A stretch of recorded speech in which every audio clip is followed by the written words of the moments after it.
தமிழகத்தில் மீண்டும் காமராஜர் வழியில் காங்கிரஸ் ஆட்சி அமையும் என்று தமிழக காங்கிரஸ் தலைவர் இளங்கோவன் நம்பிக்கை தெரிவித்துள்ளார்.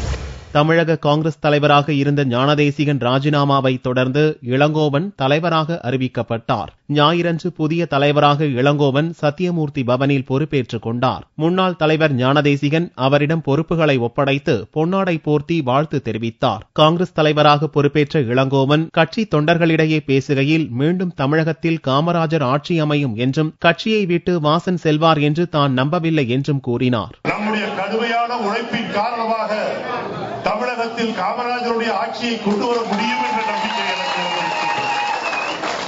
சக்கரம் சுழலுவது உங்களுக்கு தெரியும். சக்கரம் இன்றைக்கு மிகவும் கீழே இருக்கின்றது.